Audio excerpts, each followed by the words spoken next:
যখন বাইরে এইভাবে বৃষ্টি পড়ে আর বৃষ্টিতে আমরা গাছের কোনো সেই অর্থে পরিচর্যা করতে পারি না, সেই সময় আমাদের মতন ছাদ বাগানিরা বসে থাকলে কিন্তু তাদের চলবে না। কিছু না কিছু কাজ এগিয়ে রাখতেই হবে, কারণ সবাই খুব ব্যস্ত। আর এই ব্যস্ততম জীবনে সব সময় কাজকে এগিয়ে রাখাটাই আমার মনে হয় যে খুব গুরুত্বপূর্ণ। আজ করব কাল করব করতে করতে কাজটা কিন্তু আর করাই হয় না। যখন গাছের পরিচর্যা করতে পারছি না, তখন গাছের জন্য প্রয়োজনীয় জিনিস আমরা ঘরে বসে করতেই পারি। তাই একটু ছায়াযুক্ত স্থানে বসে আমি একটা কাজ করে নিচ্ছি, আর এই কাজটা আপনারাও করে রাখবেন। তাতে করে আপনাদের গাছ কিন্তু ভীষণ ভীষণ পরিমাণে উপকৃত হবে। এই কাজটা করতে আপনাদের বিশেষ কিছু জিনিস লাগবে না। সামান্য রান্নাঘরের কয়েকটি জিনিস দিয়ে আমরা এই জিনিসটা তৈরি করে নেব, যেটা হচ্ছে একটা বায়ো এনজাইম, যেটা আপনারা গাছকে স্প্রে করেও দিতে পারেন, গাছের পাতাতে, আবার গাছের গোড়াতেও দিতে পারেন। আমি কিন্তু বন্ধুরা স্প্রে করে দিই না, সালোক সংশ্লেষ করতে একটু সমস্যা হলে হতেও পারে, বা যেটার ভয় আমার সবচেয়ে বেশি সেটা হচ্ছে পিঁপড়ে হলে হতে পারে। তাই আমি গাছের গোড়াটাকে একটু খুঁড়ে আমি গাছের গোড়াতে এই এনজাইমটা দিয়ে দিই, তারপরে মাটি চাপা দিয়ে দিই, ফলে সেখানে আর পিঁপড়ে হওয়ার সম্ভাবনা থাকে না। তো সেই জন্য আমি গাছের মাটিতেই এটাকে প্রয়োগ করি। তাতে করে দুটো কাজ আমার হয়। একটা হচ্ছে গাছের শিকড় খুব ভালো থাকে, শিকড়ের যে পুষ্টি বৃদ্ধি, ওর যে সক্রিয়তা, সেগুলো আমরা আমি পেয়ে যাই। আর দ্বিতীয়ত হচ্ছে আমার গাছকে শিকড় ওই খাদ্যটা সংগ্রহ করে গাছের পাতা, কাণ্ডের শাখা প্রশাখায় ওটা পাঠিয়ে দিতে পারে, ফলে গাছও খুব দ্রুত তাদের সমস্ত পুষ্টিমৌল এবং গাছ খুব সুন্দর তাড়াতাড়ি বৃদ্ধিপ্রাপ্ত হয় ও সতেজ সবুজ হয়ে ওঠে। শুধুমাত্র খাদ্য দিলেই কিন্তু আমাদের হবে না, গাছকে যেমন খাদ্যও দিতে হবে, কীটনাশকও দিতে হবে, ফাঙ্গাসাইডও দিতে হবে, তার পাশাপাশি কিছু এনজাইমও আমাদের প্রয়োগ করতে হবে। তাই এই বৃষ্টির সময় আমরা এনজাইমটা তৈরি করে ফেলি, তো তাতে করে গাছের একটা কাজ আমাদের কিন্তু এগিয়ে থাকলো। আমি বলবো বর্ষাকালে এই এনজাইমটা না দেওয়াই ভালো, কারণ আজ বৃষ্টি, কালকে রোদ্দুর, আবার বৃষ্টি, এরকম হচ্ছে। আমরা এটাকে তৈরি করে রেখে দিই, ঠিক বর্ষার শেষে যখন রোদ্দুর উঠবে, তখন বৃষ্টি আর হবে না, সেই সময় আমরা এনজাইমটা দিতে পারবো। আর এটা তৈরি হতে কিছুদিন সময়ও লাগবে, তাই এই ফাঁকে আমরা ওকে তৈরি করে রেখে। ভালো লাগার গাছে সকলকে স্বাগত বন্ধুরা, আশা করি আপনারা ভালো আছেন, আমিও ভালো। দই আমরা সবাই খাই। এই টক দইটা অনেক সময় দেখা যায় যে রান্নাঘরে বা ফ্রিজে থেকে 2-3 দিন বা 4 দিন হয়ে যাওয়ার পরে আমাদের অতটা খেয়াল থাকে না, দইটা নষ্ট হয়ে যায়।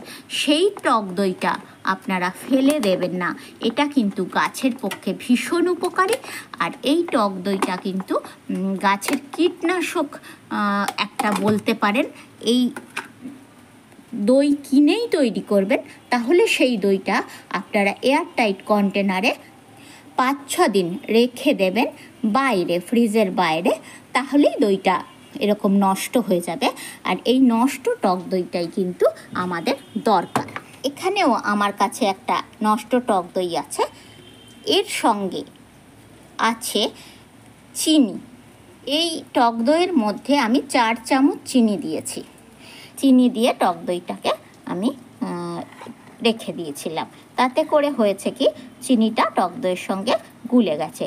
চিনিটা কিন্তু এই এনজাইমটা তৈরি করতে সাহায্য করবে, সেই জন্য চিনিটা দেওয়া। আপনারা গুঁড়ো ব্যবহার করতে পারেন। এইবারে যেটা এর সাথে প্রয়োগ করব সেটা হচ্ছে খাবার ইস্ট। যে ইস্ট দিয়ে আমরা নান, কুলচা এই ধরনের জিনিস বানিয়ে থাকি, সেই ইস্ট আমরা ব্যবহার করব এই গাছের জন্য। বিশেষ দাম নয়, এটা আমাদের রান্নাঘরে প্রয়োজন হয়, সেখান থেকেই আমরা কিন্তু 1 চামচ ইস্ট নিয়ে নেব। ইস্টের প্যাকেট ইস্টটা কিন্তু ড্রাই ইস্ট, আর এটা একটু পোস্ত দানার মতন। এটা আমরা 1 চামচ নিয়ে নেব।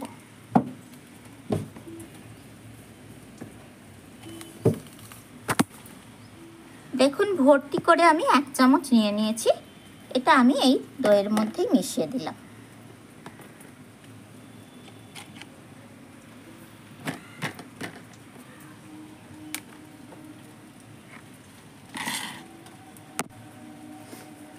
এবারে এই দইটাও আমি এর সঙ্গেই মিশিয়ে দেবো।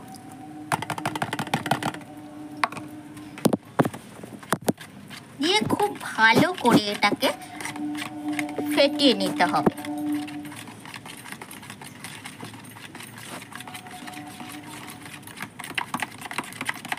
ইস্টটা কিন্তু গুলতে একটু সময় নেবে।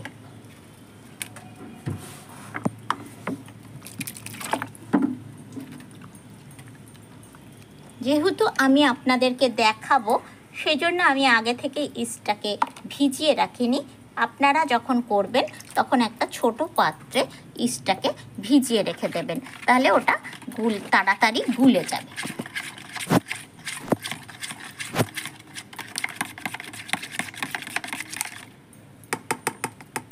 এবার এই মিশ্রণটাকে 1/2 লিটার জলের সঙ্গে আমরা দিয়ে দেবো।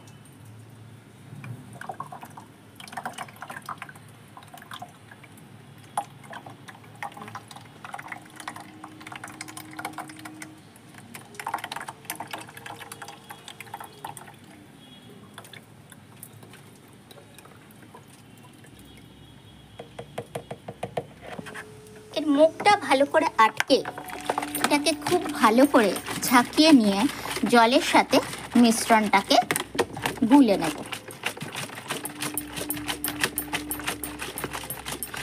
এখানে একটা কথা মনে রাখতে হবে বন্ধুরা, আমরা যদি এইভাবে বোতলটাকে রেখে দিই, তাহলে কিন্তু এর ভেতরে যে গ্যাস উৎপন্ন হবে, সেই গ্যাসের ফলে বোতলটা কিন্তু ফেটে যেতে পারে।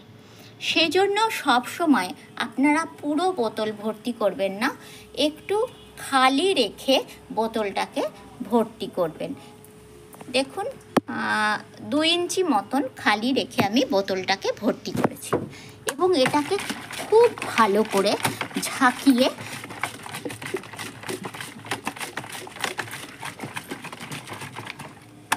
মিশ্রণটাকে একদম তরল করে নেওয়া হলো। এবারে এই যে বোতলের মুখটা আছে, এই মুখটাকে কিন্তু একটু খুলে এটাকে একটা ছায়া জায়গায় রাখতে হবে। এর মধ্যে যেন বৃষ্টির জল না পড়ে এবং এর মধ্যে যেন রোদ্দুর না পড়ে। আমি যে একটু খালি করে এরকমভাবে রেখে দিয়েছি, একদম খুলে একটা প্যাচ দিয়ে রেখে দেবেন। তাহলে কি হবে, আপনাদের বোতলটা কিন্তু আর ফাটবে না। গ্যাস যা হবে সেই গ্যাসটা কিন্তু বেরিয়ে যেতে পারবে। আর আপনারা যখন প্রতিদিন ছাদে আসবেন, তখন অন্তত 2 বেলা এই বোতলের মুখটাকে পুরোটা খুলবেন, একটুখানি বোতলটাকে রাখবেন, তারপরে আবার বোতলটার মুখ ভালো করে বন্ধ করবেন, বোতলটাকে ভালো করে ঝাঁকাবেন, আবার বোতলটাকে এরকম একটা প্যাচ দিয়ে খুলে রেখে দেবেন। এই জিনিসটা কিন্তু আপনাদের প্রতিদিনই করতে হবে। আর এটা করার পরে দিন 15 থেকে 1 মাস আপনাদের এই এনজাইমটা তৈরি হতে সময় লাগবে। যেহেতু আমার দইটা একদম পচানো ছিল, আমার মোটামুটি 15 দিনেই এটা তৈরি হয়ে যাবে। আর যেরকম গাছ আছে সে সেরকম গাছেই সেইভাবে পরিমাণটা ইউজ করবেন। আমরা 10 ml নেব, তার সঙ্গে জল মিশিয়ে গাছে দেব। এবার আপনারা গাছ বুঝে সেই মতন এটাকে ইউজ করবেন। এরকম আপনারা 2-4টে বোতলে করে রাখতে পারেন। আমার যা দইয়ের পরিমাণ তাতে কিন্তু 2 বোতল হয়ে যেত। তো যাই হোক, মোটামুটি 100 গ্রাম দইয়ে আপনারা 1 লিটার জলে আপনারা করতে পারবেন। তো ভালো থাকবেন, সুস্থ থাকবেন। আর যখন আবার আমি এটাকে গাছে প্রয়োগ করব, অবশ্যই আপনাদের দেখিয়ে দেব। ভিডিওটি ভালো লাগলে অবশ্যই লাইক করবেন, সাবস্ক্রাইব করবেন, বেল বাটনটা অন করে দেবেন, তাহলে নোটিফিকেশনগুলো আপনাদের কাছে পৌঁছে যাবেন।